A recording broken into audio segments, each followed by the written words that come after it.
नमस्कार, फाइटर समाचार में आपका स्वागत है। पेश आज 28 अप्रैल सुबह 6 बजे राजस्थान की खास खबरें। ईरान इजरायल युद्ध का वैश्विक असर अब घरेलू बाजारों पर साफ दिखने लगा है। कच्चे माल की आवक घटने और पेट्रोकेमिकल की कीमतों में उछाल से तांबा, स्टील, एल्यूमीनियम और पीतल के दाम दोगुने तक बढ़ गए हैं। सर्वाधिक प्रभाव प्लास्टिक उद्योग पर पड़ा है, जहां सामानों की कीमतों में 25 से 30% की वृद्धि हुई है। पीवीसी पाइप से लेकर बिजली फिटिंग तक सब महंगा हो गया है। धातुओं में एल्यूमीनियम के दाम 240 रुपये से सीधे 440 रुपये किलो तक पहुंच गए हैं, जबकि कॉपर वायर के बंडल पर 500 रुपये से ज़्यादा की बढ़ोतरी हुई है। पेट्रोकेमिकल के दाम बढ़ने से गद्दों और रेडीमेड कपड़ों की कीमतों में भी 15 से 20% तक की तेजी आई है। खाद्य सामग्री भी अछूती नहीं है। मेवों और चावल के दामों में 10 से 20% का उछाल आया है, जिससे आम उपभोक्ताओं की जेब पर सीधा बोझ पड़ा है। फाजिल्का के जलालाबाद स्थित गांव ढंडी खुर्द में दूसरी शादी रचा रहे एक दूल्हे की पोल तब खुल गई जब ऐन मौके पर उसकी पहली पत्नी पुलिस लेकर पहुंच गई। पहली पत्नी जसवंत कौर ने बताया कि उसका आरोपी जसविंदर सिंह के साथ 2017 में कोर्ट मैरिज हुई थी और उनकी एक बेटी भी है। आरोपी पिछले 9 साल से उसे धोखे में रखकर जलालाबाद में साथ रह रहा था और 1 साल पहले उसे घर छोड़कर आया था। हंगामा बढ़ता देख पुलिस को आता देख दुल्हा दीवार फांदकर फरार हो गया, जबकि बाराती भी मौके से भाग निकले। इधर दुल्हन के पिता दलीप सिंह ने बताया कि फेरे हो चुके थे और डोली विदा होने वाली थी। उन्होंने शादी में करीब 5 लाख रुपए खर्च किए और दहेज का सामान भी लड़के के घर भेज दिया था। परिजनों ने बिचौलियों पर धोखा देने का आरोप लगाते हुए पुलिस से कड़ी कार्रवाई की मांग की है। राजस्थान की विधि विज्ञान प्रयोगशाला यानी एफएसएल में डीएनए जांच किट खरीद में हुए करीब 8 करोड़ 71 लाख रुपए के घोटाले में 4 बड़े अधिकारियों की मुश्किलें बढ़ गई हैं। गृह विभाग ने डायरेक्टर डॉक्टर अजय शर्मा सहित 4 अफसरों के खिलाफ पद के दुरुपयोग के तहत एसीबी कार्रवाई की मंजूरी दे दी है। गृह राज्य मंत्री जवाहर सिंह बेडम के अप्रूवल के बाद अब इन पर कानूनी शिकंजा कसेगा। मामले का खुलासा तब हुआ जब स्टोर प्रभारी ने पाया कि राजस्थान में डीएनए किट अन्य राज्यों की तुलना में 11 गुना अधिक कीमत पर खरीदे गए। खास बात यह है कि कंपनी और प्रोडक्ट वही थे, फिर भी ऊंची दरों पर भुगतान किया। शिकायतों के बावजूद खरीद नहीं रोकी गई, जिसके चलते सरकार ने 13 अप्रैल को ही डायरेक्टर डॉक्टर अजय शर्मा, सहायक निदेशक डॉक्टर आनंद कुमार, डॉक्टर भावना पूनिया और डॉक्टर रामकिशन कुमावत को एपीओ कर दिया था। एसीबी अब इस वित्तीय गड़बड़ी की विस्तृत जांच कर रही है।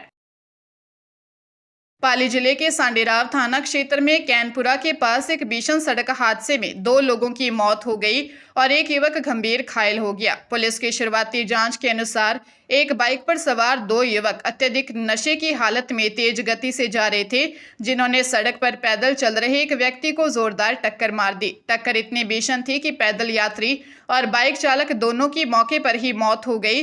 हादसे के समय वहां से गुजर रहे मंत्री जोराराम कुमावत ने मानवता दिखाते हुए अपना काफिला रोका और घायलों को अस्पताल भिजवाने में मदद की। मृतकों की पहचान एमपी निवासी पारस और जालोर निवासी रमेश के रूप में हुई है। बाइक पर पीछे बैठा तीसरा युवक गंभीर घायल है, जिसका इलाज जारी है।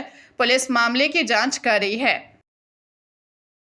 आईपीएल में अब तक अजेय रही पंजाब किंग्स का सामना आज राजस्थान रॉयल्स से होगा। श्रेयस अय्यर की कप्तानी में पंजाब की टीम जबरदस्त फॉर्म में है, जिसने 7 में से 6 मैचों में जीत दर्ज की है, जबकि एक मैच बारिश की भेंट चढ़ गया था। वह रियान पराग के नेतृत्व वाली राजस्थान रॉयल्स की टीम ने अब तक 8 मुकाबले खेले हैं, जिनमें से उसे 5 में जीत और 3 में हार मिली है।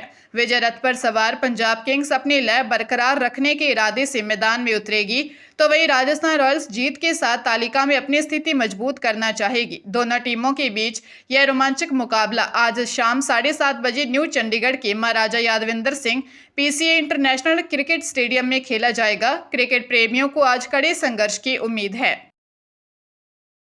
बांसवाड़ा में भारत आदिवासी पार्टी के नेता के भाई अनिल निनामा की हत्या के मामले में खमेरा पुलिस ने सनसनीखेज खुलासा करते हुए मुख्य आरोपी सिद्धार्थ राणा, उसकी पत्नी और 2 अन्य साथियों को गिरफ्तार किया है। पुलिस जांच के अनुसार यह वारदात प्रेम प्रसंग के चलते रची गई एक खौफनाक साजिश थी।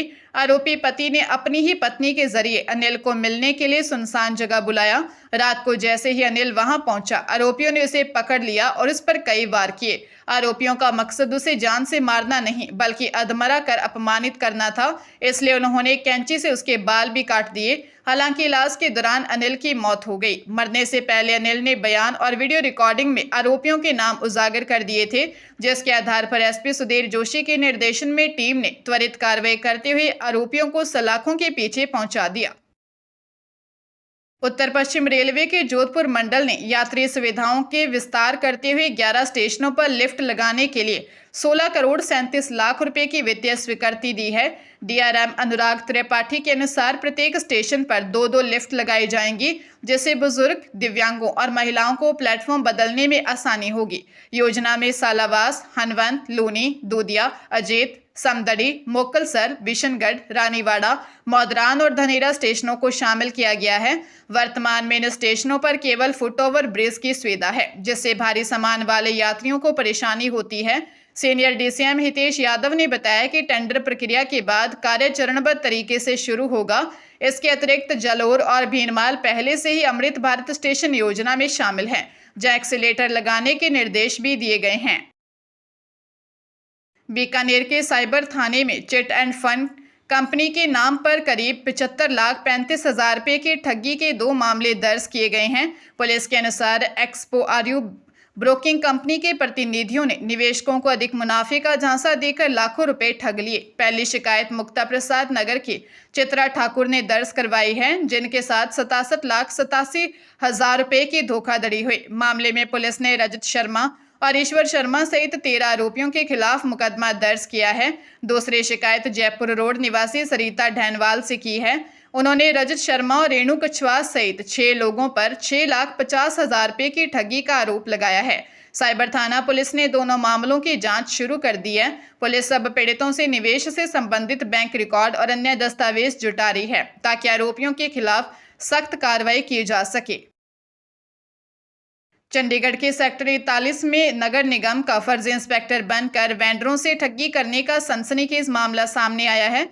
आरोपी हरजिंदर सिंह शिंदा खुद को वेंडर सेल का इंस्पेक्टर बताकर लाइसेंस बनवाने और पेंडिंग केस सुलझाने के नाम पर 5 से 6 हजार रुपये वसूल रहा था। आरोपी ने निगम कमिश्नर के फर्जी हस्ताक्षरों वाला आई कार्ड भी बना रखा था और मासिक फीस के नाम पर क्यूआर कोड के जरिए ऑनलाइन भुगतान लेता था। टाउन वेंडिंग कमेटी के सदस्यों ने एसएसपी और डीसी को शिकायत दी है, लेकिन 10 दिन बीतने के बाद भी पुलिस के हाथ खाली हैं। सबसे बड़ा सवाल वेंडरों के डेटा लीक होने पर खड़ा हो रहा है, क्योंकि आरोपी के पास चालान और लाइसेंस की सटीक गोपनीय जानकारी थी। निगम कमिश्नर के हस्तक्षेप के बाद एसएसपी ने डीएसपी साउथ वेस्ट को आरोपी की जल्द गिरफ्तारी के निर्देश दिए हैं। फिलहाल पुलिस डेटा लीक और आरोपी के ठिकानों की जांच कर रही है।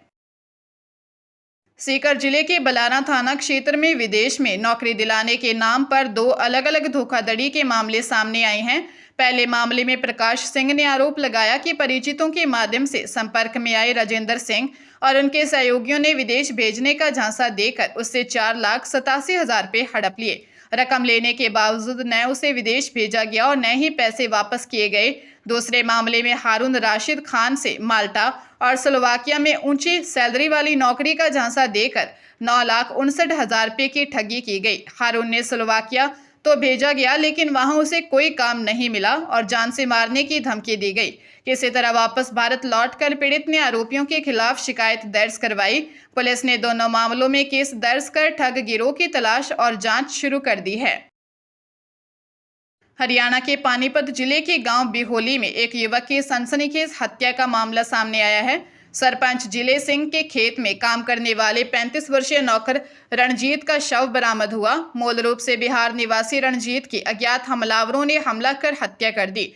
वारदात की सूचना मिलते ही बापोली थाना पुलिस और एफएसएल टीम ने मौके पर पहुंचकर साक्ष्य जुटाए। पुलिस ने शव को कब्जे में लेकर पोस्टमार्टम के लिए पानीपत के सिविल अस्पताल भेज दिया है। घटनास्थल की स्थिति को देखते हुए हत्या के पीछे पुरानी रंजिश या लूटपाट की आशंका जताई जा रही है। फिलहाल पुलिस सरपंच और आसपास के लोगों से पूछताछ कर रही है, ताकि हमलावरों का सुराग लग सके।